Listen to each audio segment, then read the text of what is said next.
if you're unaware of sort of the background and the details, Icosa and Hex, they have a ceiling price, or Icosa has a ceiling price relative to Hex. So if Icosa pumps, and I could show you this actually right here. So this is approximately the t-shirt rate, and I'll just make it a little bit more accurate. I'll add a 2 here. So yeah, this is approximately the t-shirt rate. This is approximately the e-hex price, and this is your Icosa ceiling price. And it's quite interesting because when Icosa is at the ceiling price, it actually gives incentive for people to buy and burn hex off the market for 15 years. So we will see what happens with Hex from Ethereum, but this token might actually not be dead just because of the arbitrage opportunity that exists with Icosa, and it gives reason for people to actually like take the HSI buyback up on their offer if Icosa ever does go above its ceiling price, which it actually did not too long ago. Um, and we were kind of like talking about this a little bit in the background, Max, but I wonder if GIF and that whole system of technology, if they would implement into eHex and pHex, and maybe there's some way to incentivize like bridging eHex over and providing liquidity and bringing them to some sort of parity. So That's been, I mean, if it gets applied to, so the different protocols it can get applied to. It's applied to Icosa right now, which has an E copy and a P copy. So, if that's leverage on Hex and that encourages more Hex to come in, because Icosa gets things going again, that's one way. It's kind of indirect, but also I think related. But if it was applied to Hex directly, yeah, if there was like H burn or something, where you could give it either eHex or pHex, and it would create, and plus PLS, and it would create a new copy of Hex. That would be an interesting thing, to encourage more parity for Hex and more eHex usage and stuff like that. Because then you would just pick the cheaper one, it would mint it, and it would be based on that, just like it was for Icosa. Because we saw 26% of Icosa get burned, and a lot of that was, well, which one are you going to put in the contract? You're going to do the E one, right? Yeah, like you got there. You could do the P one too, but if you're going to buy it, that's the cheaper one if you're going to use it for that too, which is super impressive. But yeah, I mean, I keep hearing about, a lot of people. I did a poll, like, which would you rather have, do it for PulseX, so that it has like a double buy and burn, and then for Ink, because we haven't seen like a big community project built on Ink yet. Who wouldn't want Ink to be burned and add a buy and burn to Ink type of thing? That versus coins that start from almost nothing like GIF did, versus coins that are already established, versus ones that have some effect on the blue chips. There's a whole bunch of different verticals there that they could have different effects on. So, yeah, I mean, maybe, yeah, before we get into the perm bull portion too, I'll kind of say it like that, but just, can you give people a reminder to Hedron, Icosa, why they're important for Hex? Like Hedron, HSIs, which are Hex stakes like NFTs, let you mint coins from your stakes, kind of like the liquid. Is it kind of like, you say like liquid T-share, liquid B-share type of thing? That yeah, kind of explain. And then you have the auctions for the HSIs you can bid on with Hedron. So that encourages, it burns the Hedron and stuff. And then Icosa encourages the 5555 stakes. There's a bonus for doing 15 years versus not, for the HSI buybacks if you want to recycle them. Then you have the HSI buybacks. So you get liquidity for your Hex stakes. And that fuels the auctions from the buybacks and all that. And then the Watsa, NFT buyer, you have a buyer for those to get liquidity from, for your, if you ever minted any of the Watts NFTs that were around Icosa launch. So how do they fit into, like, why are they good for Hex, I guess, like those different pieces? And again, correct anything I got wrong there.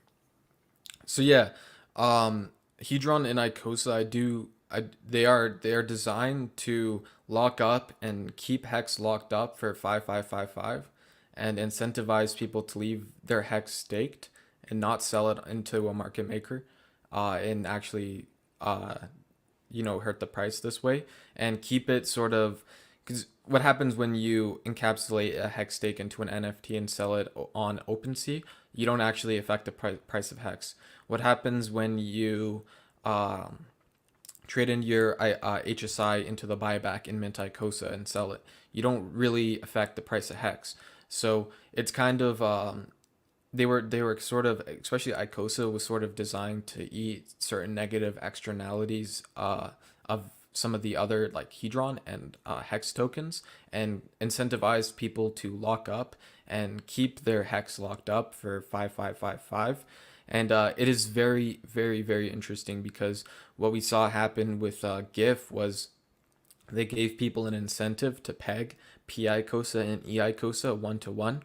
Now, what had happened was this caused, since the E hex price was so low, people were actually when Icosa reached its ceiling price and parity with the P Icosa, this actually opened up the opportunity for people to buy hex from the market, right? Or you could use your previous HSIs, but maybe that's not the best option or the best route, considering you could make the same value just going straight off the market, buying hex, locking it in an HSI, sending it into the buyback, and then minting Icosa, and then immediately profiting, and then you can recycle that into whatever you want.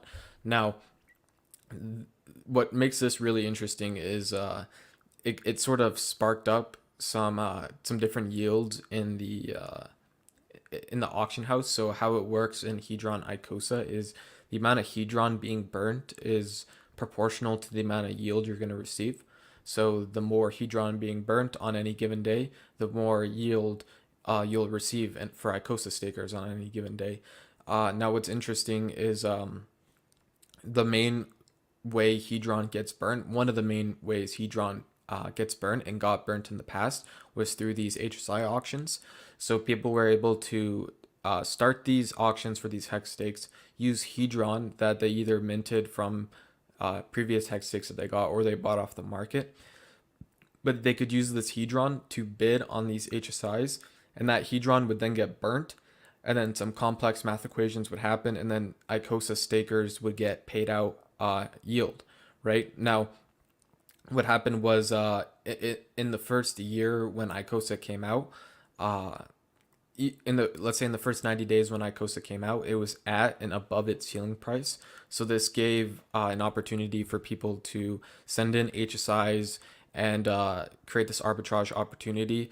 And essentially, they were sending in these HSIs, which were creating more yield for these Icosa stakers.